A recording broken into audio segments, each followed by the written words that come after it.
মায়ের জায়গা জীবনে পাবি না যুবক। বাপ রাগ করলেন, দৌড়ানি দিলেন, ঘর থেকে বেরিয়ে গেল। সন্ধ্যার পরে বাপ রাগ করে আছে, মুড ধরে আছে, বাপ কিন্তু বুঝায় না ভালোবাসা যে আছে। মা একবার দরজার সামনে যায়, আরেকবার খাড়ের কাছে যায়। বাপ কয় তুমি এরকম করো কেন? কয় না কিচ্ছু না। বাবা কয় জানি তো, তোমার ছেলেটা আসে নাই সেজন্য বারবার দরজার পাশে যাও।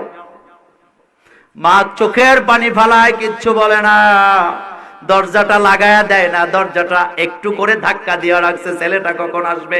ছেলেটা যখনই ধাক্কা দেয়, মা দরজাটা খুলে দিয়া ওই খাবারের প্লেটটা নিয়ে হাজির হয়ে যায়।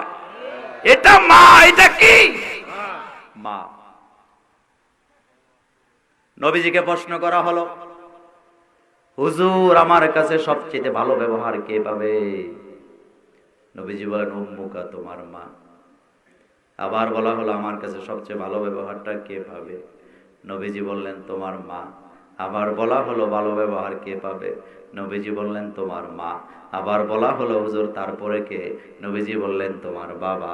তার মানে মায়ের মর্যাদা কয় গো? মা তো মা, মা তো। আমরা পুরুষেরা সুবিধাবাদ জিন্দাবাদ। আমার কথাই আমি বলি, আমার আদরের বাচ্চা যে আমি যখন ঘরে যাই, বাচ্চাটা দৌড়ে আমার কোলে আসতে চায়। আমি আমার স্ত্রীকে জিজ্ঞেস করি পেশাব করছে কখন, পায়খানা করছে কখন। যদি বলে একটু দেরি হয়েছে, আমি কিন্তু লই না।